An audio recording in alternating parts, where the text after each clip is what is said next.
Not one, not two, but three. Let's go.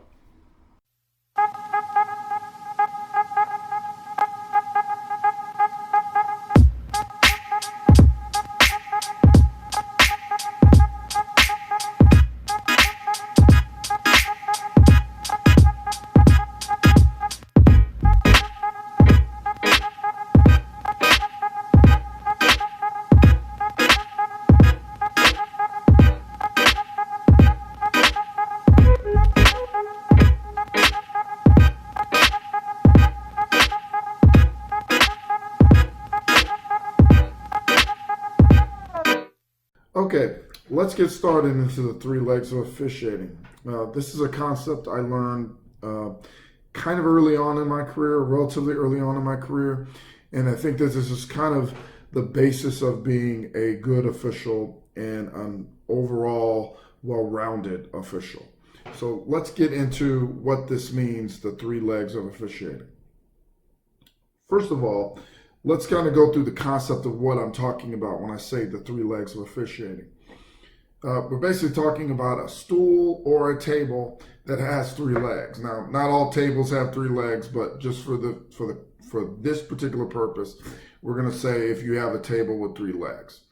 If any one of the legs is unstable or is not correctly length, or one is longer than the other, you're not going to have a very stable chair or a stable table. So basically the concept of officiating is that there are three parts to officiating that you must have in order to become a overall well-rounded official.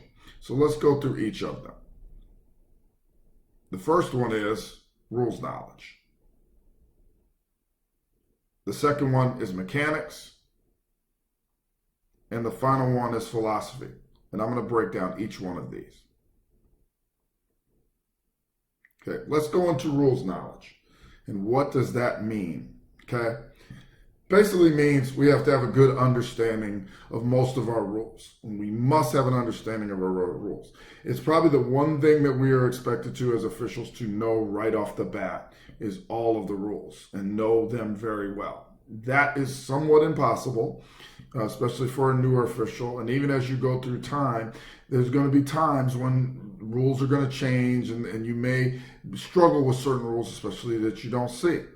We also must have an understanding of the spirit of the rules. Why was the rule created? Why was that rule in place? Was there to create a clear advantage? Was it to take away something that maybe was becoming common in the game that they felt that was becoming illegal or out of bounds? Okay. And then most of all, you cannot bend a rule without kind of having knowledge of it.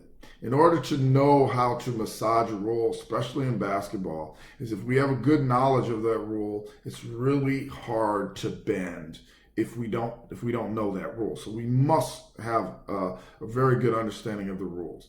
And what we do not want you to become is what we call strictly a rule book official. And that's basically somebody who just sees something out the rule book, doesn't consider any other factors that are related to that rule, and calls it. And a great example is what new officials will do, or newer officials will do, is they'll see 3 seconds and they will call 3 seconds immediately without considering the other factors of 3 seconds, whether it's in the front court, whether there is still team possession, whether it's a shot or things like that also factor in that rule. We have a lot of officials that will just see something, immediately it takes place. It may not even be obvious to everybody, and they call it.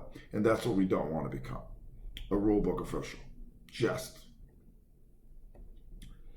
Okay, some other examples. Okay, what are some things about traveling that we must know? Now, traveling I think is one of the most inconsistent rules that we call in the game, and one of the ways is because some people do not have a great understanding of the rule. So, in order for traveling, at least at the high school and the NCAA level, we must identify the pivot foot or pivot feet. We have to do that. And then when we have a pivot foot, what can they do with it? Some people don't know that there are certain situations that can be lifted or it can't be lifted depending on the nature of the rule or what the player has done with possession of the ball. And can we have traveling during an interrupted dribble? This is oftentimes called, but again, we just call it because it looks funny or it doesn't look right. And when does a dribble start and end? And you might say, why does that matter? Because you can't travel during a dribble whatsoever.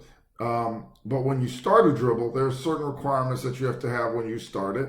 And then there are certain requirements once you end the dribble as well. So knowing the dribbling and knowing how that works with the pivot foot and when the pivot foot is established, all are good examples of how rules knowledge applies. And we must know that. So if we don't know rules knowledge, it can affect us greatly with some of the other things or how we call the game.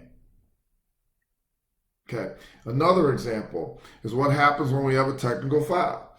I'm not going to read all of these, but there are all kind of elements to a technical foul, and especially depending on the level that you work or the level that you are watching, that it matters greatly what happens with a technical foul.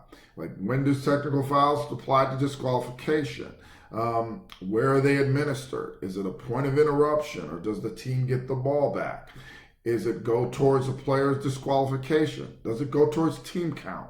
All those things factor in to how a technical foul is administered. And one of the mistakes that people will make, or officials will make, is that they will watch a game or watch something and say, okay, well, that applies to the level that they work, and they will misapply the rule for the game that they're actually working. So we must know that, and especially with technical fouls, and this is one of the most common mistakes, is that sometimes we don't know what to do with the ball after we've called on, or we don't know if it applies to disqualification or not. The NCAA has changed their rule drastically, but there are officials at the high school level that try to apply the NCAA rule, or there are officials who don't know the NCAA rule and try to apply National Federation principles to those rules. We must know those rules in order to officiate it properly. And then probably the last one, technical fouls are different than intentional and flagrant fouls. They are completely different. They have a different penalty, maybe somewhat similar depending on when they take place, but they may have a different way you administer them, or whether it goes towards disqualification or not. So these are just examples of how rules knowledge, we must know our rules. Okay, in this video, the officials have a rule situation where they have to get together and discuss that rule. Here's an example of how this kind of can work. Now the officials are discussing exactly what the call is going to be. What did you see? And I like this. I think it's great that the officials are going to ask for each other's, what did you see? What's your opinion? Was it this? Who got it? Who got the foul? They want to be sure they get it right, and that's the big key. Okay, this is an example of the three officials getting together. And the great thing about having a crew, and you're not working by yourself, and especially in a three-person crew, you have the ability to discuss things with your partners. Your partners have the ability to discuss different situations, different circumstances on occasion, especially like a technical foul where there might be multiple rules that apply. Did we call a foul first? Did we then call the technical foul? Did we call the technical foul, then we had a foul? How does all of that apply? And sometimes getting together is actually what can help you and save you as a crew. So rules knowledge is not always relied on you. You as an individual official should always be as well versed in rules as possible. But it is possible that there are situations that take place that you as an individual official may not have been aware of at the time and may need to discuss with your partners in order to get those plays right. Okay, let's get into mechanics second. Okay, this is the second leg of the stool. Okay, what is mechanics? Okay, this is the who, what, where of what we call. Okay, proper mechanics basically helps us not only be in the right position, but also helps us give the right signal at the right time for the appropriate circumstance that we are calling. So if we are not in the right position to call a block charge, how are we going to be able to get a block charge right? If we may know the rule, we may know that legal guarding position applies, we may know verticality, but if we're completely behind the play or we're in a place where we cannot see the play at all, we may not call that properly. Also a big part of mechanics is calling the game how we're supposed to by giving the proper signal. So if I have a designated spot violation and I give a travel signal, that's not giving the proper mechanics. Mechanics are a key to us looking like we know what we're doing and also just telling everybody what we're doing. Basically, mechanics helps us tell the story of what we called and what we are watching as well. So there are mechanics that we should never give if we're not watching certain things or if we're not the calling official. Like, for example, blowing your whistle if your partner has a foul but you're just blowing your whistle. That's not proper mechanics because we're telling the world by our blowing our whistle or giving a signal that we had something that maybe we didn't and maybe we can't explain. Okay, some examples, some officiating signals. Like what kind of signals do we give? Timeouts. We have a signal between a 30-second timeout and a 60-second timeout. That is proper mechanics. If we give one versus the other, it can confuse what kind of timeout that we have.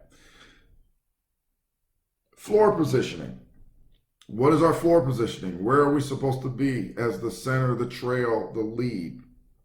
What coverages do we have? What is our secondary and primary coverage?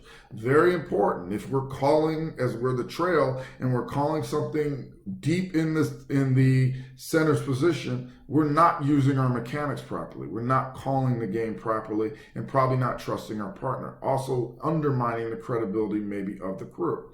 And what are we looking for? What are we looking at? I mean, there are certain things, even in our primary coverage area, that we wouldn't be looking for the same as if it was another official looking at those things. So we need to know those things. Who and what makes the call as well.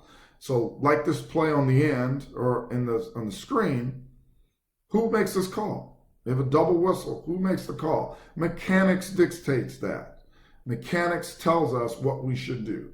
Your pregame should talk about that, just if you don't have anything, and I'll get into pregame somewhere in a later video. But who calls something when and where it is on the floor? Who has the responsibility to take that play to the table, take that foul to the table, or to call that out of bounds properly? Here's an example of a crew and an official not using the proper signals in order to adjudicate a foul.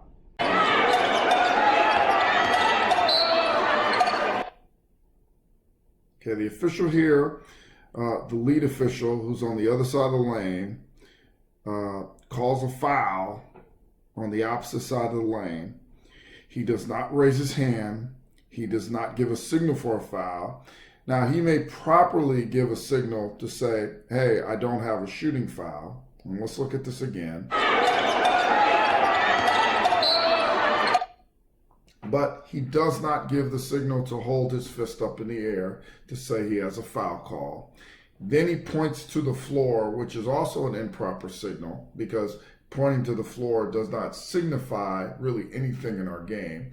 I'm assuming because it's a commonly misused signal to signal that the foul was on the floor. So he's not only not giving a signal to tell his partner that he has a foul, everybody there has a foul, he also doesn't give the proper signal. And he also probably calls outside of his primary coverage area as well. He should, if he's going to call to the other side, either get over to the other side or let your partner handle it because the contact takes place outside of the lane. Okay, let's get into philosophy, the final of the three legs. Okay, what is philosophy? Philosophy is simply the why we do what we do, okay? Also, every rule has its own philosophy or has some semblance of a philosophy, even if it's stated very clearly by the rules people or it's stated by in trainings or clinics or organizations. Your assigner, your supervisors, your state association, your larger organization might also have a philosophy that dictates. For example, the NCAA assigns all the officials for their tournament. They have philosophies that are dictated clearly in their information and their trainings all over the place, and will even state that you will not work a particular tournament or work a particular situation unless you adhere to that philosophy, or unless you adhere to the philosophies that they have. So basically, it is what those philosophies are and how they're dictated. Also, you must keep in mind, the philosophies also are dictated by sometimes just the spirit of the rule. Why was the rule created? What was the purpose of that rule? And how do we navigate through that? So we must understand those philosophies and how they are dictated. Again, philosophy is the kind of the well-rounded way to put this all together, as I said, with your rules knowledge, your mechanics, and your philosophy.